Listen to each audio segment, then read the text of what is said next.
Halo semuanya, selamat datang di English Chamber. Terima kasih sudah klik video ini. Hari ini kita akan mengunjungi sebuah sekolah di Gondorio, Ngalian, Kota Semarang, yaitu SMP Texmaco, terkait dengan program urban farming-nya.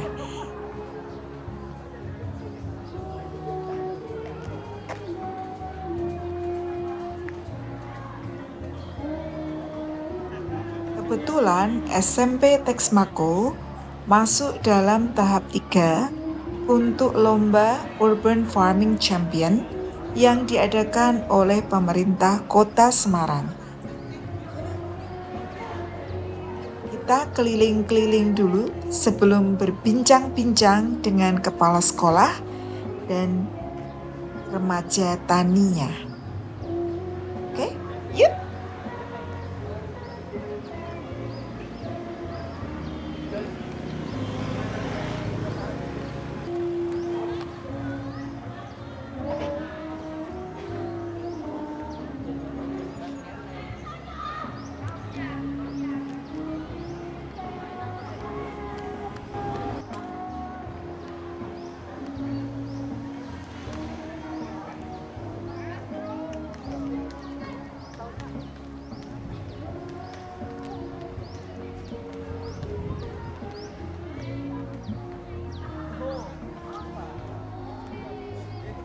Tadi dari pintu masuk sudah terlihat aneka tanaman. Sepertinya per kelas berbeda-beda jenis tanamannya. Dan terlihat ada sekat-sekat atau bahasa Jawanya bedeng-bedeng dari botol bekas. Cukup kreatif sih.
Gimana rasanya?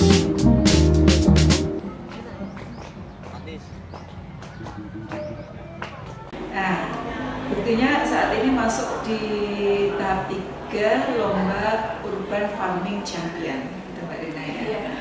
Oke, ini ada beberapa yang ingin kami tanyakan untuk menambah informasi bagi teman-teman yang mungkin ingin berinovasi sejenis ya terkait dengan urban farming. Nah, yang pertama Mbak Rina, ini motivasi mengikuti lomba ini apa? Ya, terima kasih Beda. Untuk motivasinya sebenarnya kita tuh kemarin itu tidak menyangka kita bisa masuk sampai ke tahap 3 ini untuk Urban Farming Champions Kota Semarang. Awalnya kami ini sebenarnya iseng untuk memanfaatkan lahan yang cukup luas yang ada di depan, yang kemarin itu belum bisa kami sentuh, istilahnya belum kita kita maksimalkan fungsinya. Nah, ini motivasinya untuk memberikan edukasi ke anak-anak, sebenarnya dasarnya seperti itu, memberikan edukasi bagaimana memanfaatkan lahan yang cukup luas untuk bisa menghasilkan itu. Jadi kan yang namanya belajar kan tidak hanya dari buku paket, dari buku cetak di dalam kelas, tidak. Jadi kita bisa belajar dari luar, outdoor, tidak perlu untuk keluar sekolah, tapi kita masih bisa di dalam lingkup sekolah untuk belajar bagaimana cara menyemai bibit, memilih bibit yang baik, terus kemudian prosesnya, terus sampai penanaman dan perawatan. Oh iya, oke. Jadi saya lihat ketika masuk ya, itu kan hijau ya, kanan kiri ya, kanan kiri sekolah ketika masuk itu hijau, dan sudah ada yang berbuah ya sudah. Nah, itu prosesnya berapa lama itu Mbak Rina? Dari yang tadi disampaikan itu sampai bisa menghasilkan buah? Kalau yang tanaman sayur yang sebelah timur, ini kalau kita masuk ke sebelah timur itu kan kita alokasikan khusus untuk tanaman sayur semua. Ini dari Desember kemarin kita proses mulai menyiapkan lahan sampai dengan proses terakhir ini untuk sampai kemarin sudah sempat panen Ibu. Jadi kita sudah panen beberapa sayur seperti bayam, kangkung, sawi, pokcoy, terus cabai, tomat, terong, itu semua kami sudah panen. Ini sebenarnya sudah penanaman yang kedua. Ini. Untuk yang sebelah barat ini kita fokuskan untuk tanaman buah. Jadi untuk buah dan empon-empon. Ada kunir, lengkuas, kemudian ada jahe, ada kencur, gitu, ada serai. Itu untuk prosesnya kalau yang sebelah barat itu memang agak lama. Jadi memang kita sudah mulai proses penanaman ini sekitar 1 tahun terakhir yang sebelah barat. Tapi kalau untuk yang sebelah timur untuk tanaman sayur itu mulai bulan Desember tahun kemarin 2024. Mbak Rina, itu kan bukan hal yang sederhana ya. Dengan saya lihat kompleks tadi ada berbagai macam tanaman, lalu saya lihat tadi ada sekat-sekat untuk siswa per kelas gitu ya. Itu pendanaannya, support sistemnya itu coba diceritakan lagi nih. Jadi anak yang mengerjakan,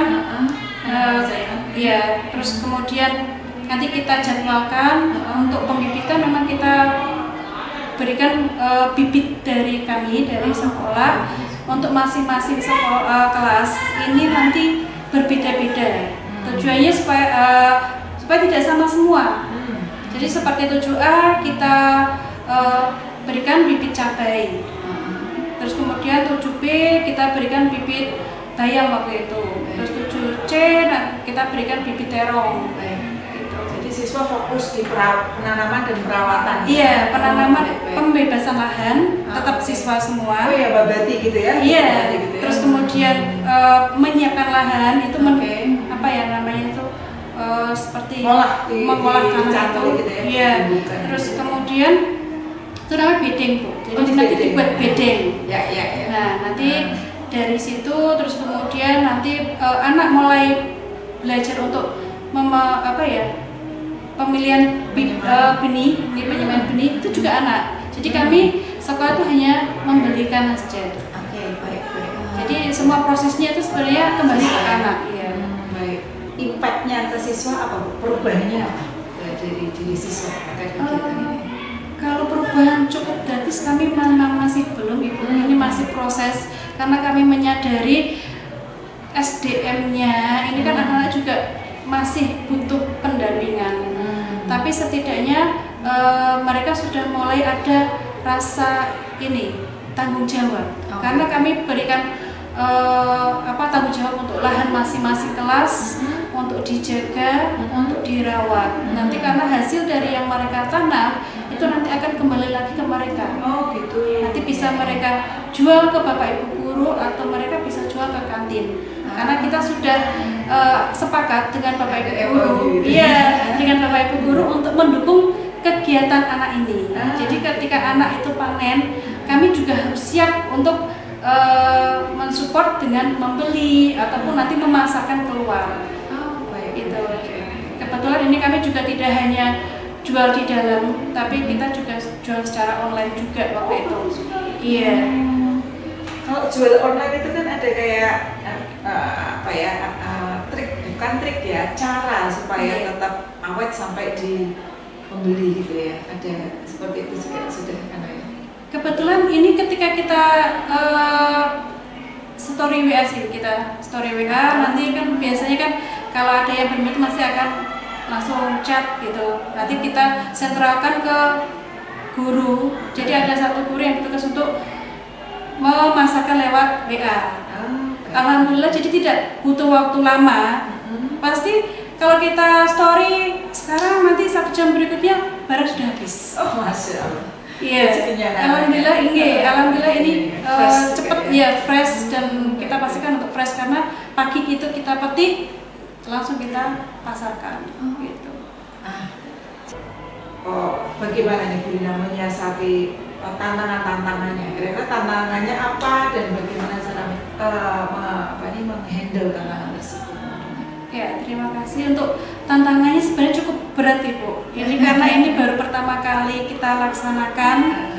Tantangannya harus mengingatkan terus anak-anak untuk selalu menjaga, merawat tanaman yang sudah mereka tanam di kebun. Terus kemudian kita harus aktif untuk ngecek. Kami Bapak Ibu guru memang harus aktif untuk ngecek. Kira-kira masih kurang apa, dan kita nanti sampaikan ke anak-anak karena anak-anak ini jujur untuk pengetahuan dalam menanam ini masih sangat-sangat kurang. Basicnya memang kurang. Kemarin aja pas awal itu mereka tanaman kunir sama kencur aja nggak tahu. Tapi sekarang ini bagus ya. Ini terus sekarang mereka sudah tahu ini kunir, ini kencur, terus nanti lengkuas yang mana. Awalnya mereka nggak tahu sama sekali. Sampai kita tahu diambilkan kunir itu yang mana Bu? Itu memang tantangannya. Jadi anak itu memang harus kita terus. Dan itu tidak putus-putus dan itu harus setiap hari. Jadi kami ngontrolnya dari tim itu 2 hari sekali kita kontrol turun ke bawah. 2 hari sekali. Iya. Saya sendiri juga ikut kontrol ke bawah. Jadi nanti yang kelas mana yang kurang atau yang belum istilahnya belum terawat, nanti pasti kita langsung up ke wali kelas gitu. Untuk pembersihan lahan biasanya kita jadwalkan di jam istirahat. Jadi ada jadwalnya dari masing-masing kelas. Nanti akan sudah dijadwalkan. Nanti yang jadwal di hari Senin yang kebersihan kelas. Jadi nanti dia istirahat membersihkan kebun yang di kelasnya, di bagian kelasnya. Gitu. Kemudian untuk anak-anak harapan kami adalah mendapatkan ilmu yang baru. Ilmu yang baru bagaimana jadi ilmu ini kan tidak hanya rasa tanggung jawab, banyak sekali di situ terdapat istilahnya tidak hanya sikapnya berubah tapi dia ada ada rasa pengetahuannya, rasa tanggung jawabnya, skillnya. Jadi ketika mereka bercocok tanam, ketika mereka menanam sesuatu tidak mudah gitu loh. Prosesnya cukup panjang. Nah dari proses panjang ini mereka juga nanti pasti akan mendapatkan menikmati hasilnya. Nah itu kan ada proses pembelajaran di situ. Sabar kan gitu. Terus kemudian ada kekompakan di tim mereka. Itu yang tetap kita jaga. Kalau dari misalnya dari dinas yang terkait, Bu Rina sudah masih ada kerjasama atau ingin nanti nextnya kerjasama mungkin? Untuk kerjasama dari Dispertan kemarin beberapa kali datang ke sini untuk pendampingan karena kami bisa lolos di tahap 2 urban farming ini. Akhirnya ada pendampingan dari Dispertan, dari Mbak Ian sama Mas Syihab. Jadi memang kemarin kita sempat ketika puasa sebelum libur Lebaran itu kami meminta bantuan pendampingan dari Dispertan untuk anak-anak selama proses urban farming ini. Perkenalkan, nama saya Pak Rizal Nova Saputra dari kelas 8E. Perkenalkan, nama saya Surya Palen dari kelas 7C. Di program urban farming ini kalian berperan sebagai apa? Remaja tani. Remaja tani. Oh, baik, sebagai remaja tani ya. Sebagai remaja tani itu tugasnya apa, Mas? Banyak, mulai dari pemilihan lahan, merawat tanaman, dan memanen tanaman tersebut. Pak Riza dulu, Mas Pak Riza, pengalaman paling menyenangkan ketika kegiatan urban farming ini apa? Dapat mengetahui cara menanam yang baik dan benar. Sebelumnya belum, kalau di rumah suka nanam juga enggak? Gak terlalu suka. Setelah ikut remaja tani? Lumayan, udah mulai suka. Baik, oke. Kalau Mas Surya, pengalaman paling menyenangkan saat jadi remaja tani apa ya? Untuk pengalaman yang paling saya senang itu adalah ketika bisa membedakan benih dan yang bagus untuk ditanam yang mana dan yang buruk yang mana. Sukanya kami belajar untuk bekerja sama, gotong royong, bisa bersosialisasi lebih, mengenal satu sama lain, sehingga bisa mendapatkan banyak aman. Dukanya mungkin bukan duka ya, tantangannya apa gitu ya? Tantangannya apa? kami melewati beberapa pelajaran gitu. Oh gitu ya, karena ada misalnya lomba seperti ini ya gitu ya. Oh baik. Kalau Mas Surya apa nih? Sukanya apa? Tantangannya apa gitu? Untuk sukanya saya bisa lebih mengenal jenis-jenis tanaman dan tahu masa yang mereka untuk permajaan dan untuk masa panen. Untuk tantangannya mungkin ada di hama dan rumput-rumput liar yang suka menyerang di kepala disukai. Oh baik gitu ya. Nah itu tadi kalau ada rumput-rumput liar itu bagaimana untuk mengatasinya? Untuk mengatasinya kami bisa mencabut dan ya mungkin hanya mencabut saja. Oh baik, seperti rutin gitu ya? Biasa rutin. Oh baik. Yang terakhir nih, harapan dari Mas Fahriza dan Mas Surya terkait kegiatan urban farming ini apa? Harapannya ke depan untuk menjadi lebih baik itu harapannya apa? Untuk usul ya, saya menginginkan jadi untuk sekolahan itu full, gak ada yang satu ada pohonnya satu kosong, agar untuk hasil panen itu maksimal. Oh jadi dalam satu bedeng ada pohon yang sama gitu? Iya. Oh lalu tanaman yang berbeda kecil-kecil berbeda gitu? Iya betul. Ya, oke. Mas Fahriza bagaimana? Usulannya apa nih? Mungkin bisa menemukan formula pupuk atau pestisida yang lebih baik lagi. Baik. Untuk apa itu? Kalau pestisida nabati untuk menghalau hama-hama seperti serangga dan yang lain. Baik, terima kasih ya testimoninya dan informasinya. Semangat, semoga kegiatan ini nanti bermanfaat bagi kalian ya.